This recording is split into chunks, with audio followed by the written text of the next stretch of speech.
Estoicismo, a arte de viver em paz. Você já parou para pensar que os problemas que mais te afligem provavelmente não são os grandes mistérios do universo? Não é sobre como tudo começou, ou se existe vida além daqui. É sobre algo muito mais próximo.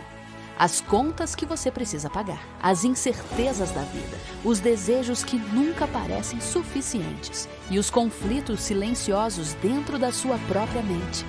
A verdade é que a maioria das pessoas está ocupada demais sobrevivendo para questionar como viver melhor. E é exatamente aqui que a filosofia costuma ser ignorada, porque para muitos ela parece distante da realidade, abstrata demais, complexa demais, inútil para o dia a dia. Mas existe uma filosofia que segue o caminho oposto, uma filosofia que não tenta fugir da vida, mas encará-la de frente. O estoicismo. Como escreveu Sêneca, existem pessoas que aprendem a discutir, mas não a viver. Com o tempo, a filosofia deixou de ser prática e se tornou apenas discurso, palavras bonitas, ideias vazias, debates sem transformação. Mas o estoicismo nunca foi sobre isso. Ele nasceu para a vida real e talvez não exista exemplo mais poderoso disso do que seus próprios filósofos. De um lado, Marco Aurélio, imperador de Roma, o homem mais poderoso do mundo em seu tempo. Do outro, Epiteto, um escravo, sem liberdade, sem controle sobre o próprio corpo. E entre eles, Sêneca, um homem que conheceu riqueza, poder e também o exílio e a morte iminente. 3 vidas completamente diferentes, mas uma mesma pergunta: como viver bem, independentemente das circunstâncias? A resposta deles era simples, mas profundamente desconfortável.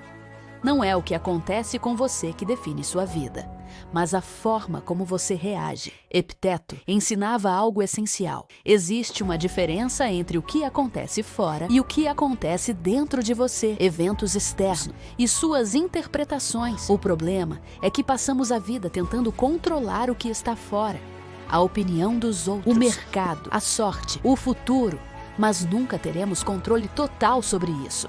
Nunca. O único domínio real é sobre a forma como pensamos e reagimos. E é exatamente aí que começa a liberdade. Como escreveu Marco Aurélio, a felicidade da sua vida depende da qualidade dos seus pensamentos. E isso ganha ainda mais força quando você entende que ele não escrevia para o mundo.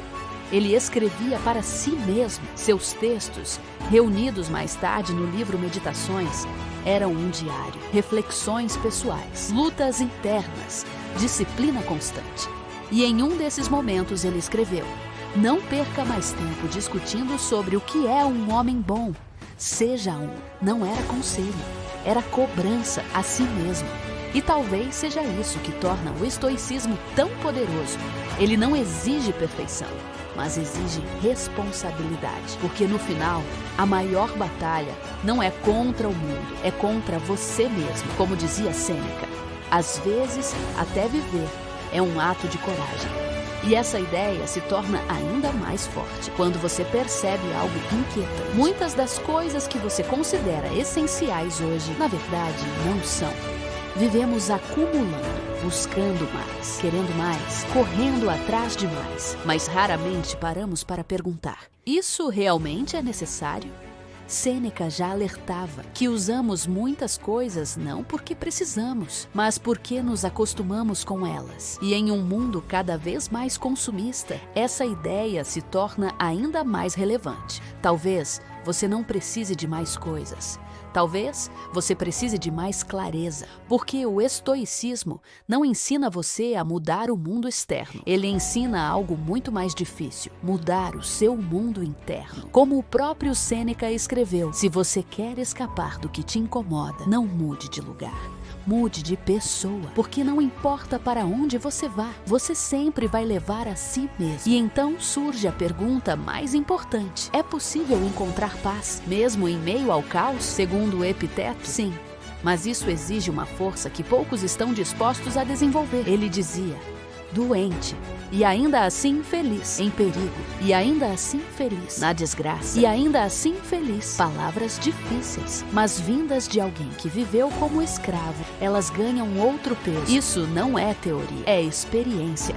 E é por isso que o estoicismo continua tão atual, porque ele não promete uma vida sem problemas. Ele ensina algo mais real, como não ser destruído por eles. E para isso, os estoicos cultivavam 4 pilares: coragem, justiça, autocontrole, sabedoria.